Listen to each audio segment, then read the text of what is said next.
Well, I think it really helped that I was really young when the whole thing started. When AIDS started, I mean, I was like 7.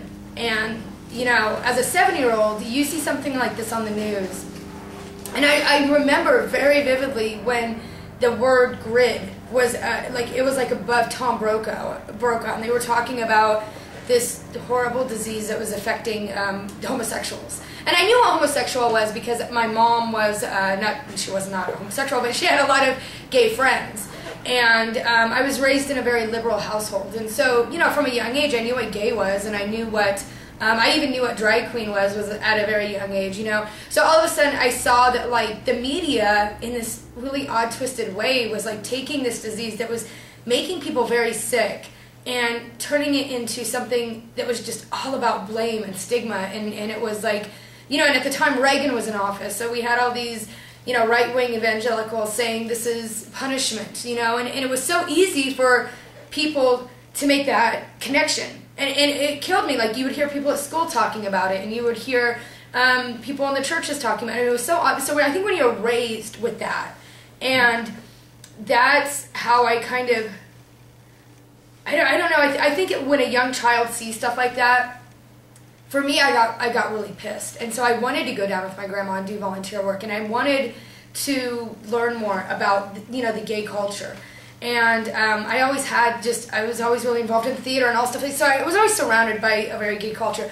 I mean, personally, I didn't come out of the closet until I was 19. I didn't even really think about it. I dated guys, and so to me, it wasn't something I personally connected. Whereas I know a lot of my sisters do personally connect it with, like, oh, I was, you know, a gay boy at a very young age, and it was just a natural progression. For me, I was surrounded by the gay culture, but didn't, in fact, myself identify as queer until I was 19. And so then that's when I moved to Los Angeles and really threw myself into the gay community and activism, and HIV/AIDS was just always kind of a part of it.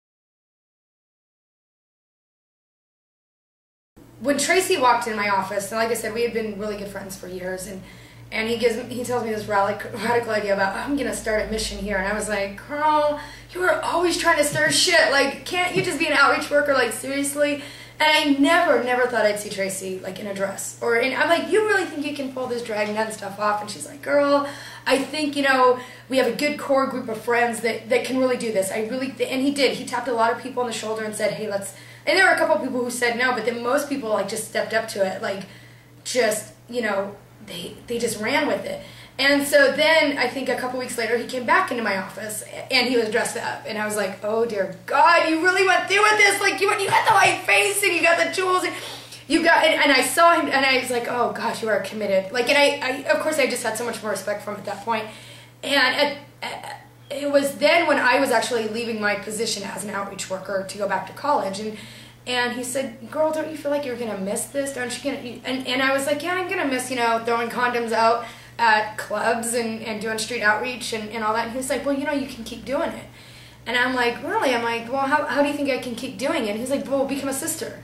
And I had no idea at the time that there were bio sisters. I mean, I never saw them in Los Angeles, and I never heard of them.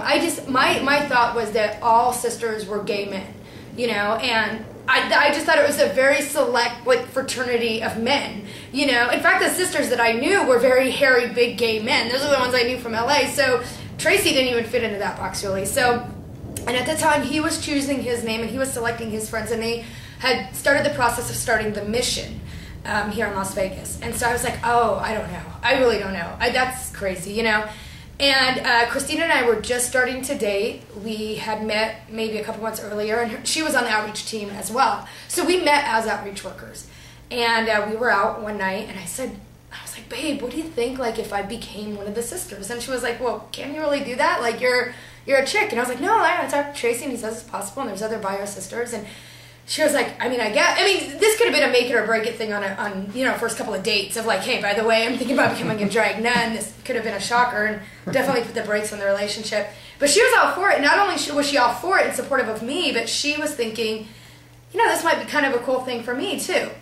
So her and I both started at the same time. I think that our journey through the sisters was a much easier one because we were the first ones besides the core sisters to come up through the ranks.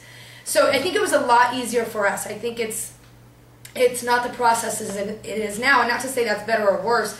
For us, it was a pretty easy process. You know, novice projects. My novice project was a pretty simple one. I wanted to create the safer sin sack for the sisters, because at the time we were just handing out condoms.